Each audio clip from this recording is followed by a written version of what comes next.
gwamnati da aka yi za ta kama Tinubu, sojojin Najeriya sun gargaɗa Atiku Abubakar akan shiga shagaba shanu akan mulkin Bola Ahmed Tinubu. Masu sauraro assalamu alaikum, barkanmu da wannan lokaci, sannunmu da jimin sake kasancewa a cikin wani sabon bidiyon namu. Allah da annabi ku danna mana subscribing da alamar ka sanarwa domin samun cikakkun bidiyon mu ba tare da ɓata lokaci ba. Yanzu dai inda muka samu labari kan irin abubuwan da ke faruwa bisa yadda jihohin Najeriya suka fara yin sallar alkunuti da kuma azumi. Yayin da aka tabbatar da cewa tabbas talakawan Najeriya suna cikin wani hali, wanda yanzu kan addu'a ce suka mika zuwa ga Ubangiji domin Allah ya kawo musu mafita. Yayin da muke ta yin addu'a Allah Ubangiji ya sa shugabannin mu su waiwayo kanmu. Yanzu kan an tabbatar da cewa shugabanni ba mata su je ba, suna yin abubuwa ne saboda kansu, domin sun tabbatar da cewa suna yi ne domin su killace 'ya'yansu da ma zuri'ar su baki ɗaya. Inda wani asiri ya toni kan irin abubuwan da Bola Ahmed Tinubu yake yi a Najeriya, yayin da yake ɗiban kuɗin mutane yake zuwa yake gina zuri'arsa. Yayin da aka tabbatar da cewa talakawan Najeriya suna cikin wani hali bisa yadda muka ci gaba da yin addu'a Allah Ubangiji kawo mana ƙarshen dukkan wata matsala da yake faruwa a Najeriya. Yayin da aka bisani an tabbatar da cewa irin abubuwan da ke faruwa, dan Bello ya tona wa Tinubu asiri kan irin abubuwan da yake yi a Najeriya. Yayin da aka tabbatar da cewa tabbas Tinubu yana yin wasu abubuwa ne domin bakanta talakawan Najeriya rai. Wannan zaka an tabbatar da cewa shugabannin Najeriya kakaf ba wanda yake yin abu domin talaka, yana yin abu ne domin kansa.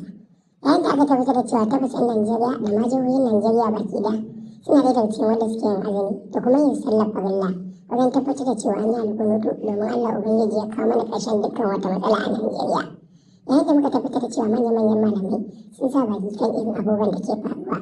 Wannan yanzu ana tabbatar da cewa shugabannin suna ɗaya daga ciki domin kawo dukkan wata matsala a Najeriya.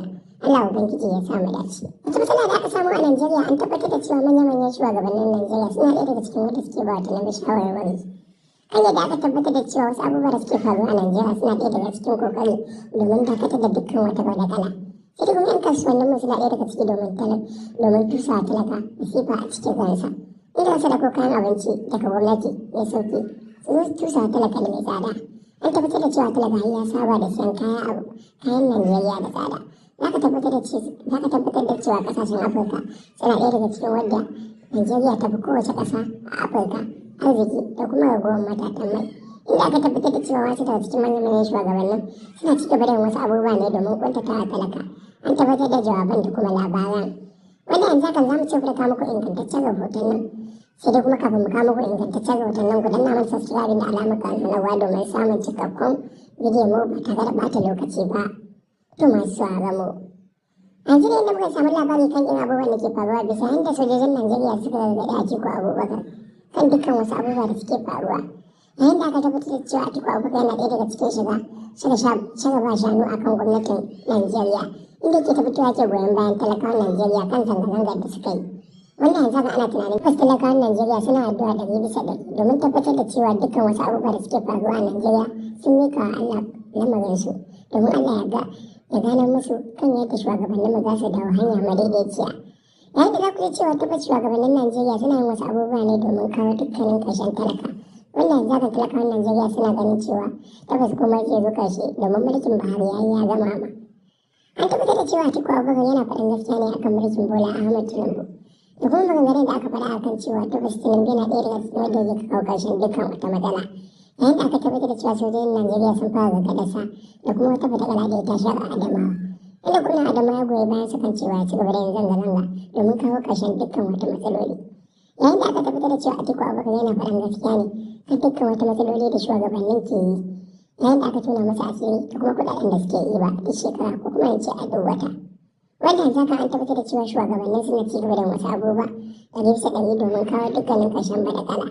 Yayin da Atiku Abubakar ya fito ya fasa kwai, shugabannin sun gargaɗe shi. Sojojin ma sun fara gargaɗa su kan irin abubuwan da ke faruwa a Najeriya.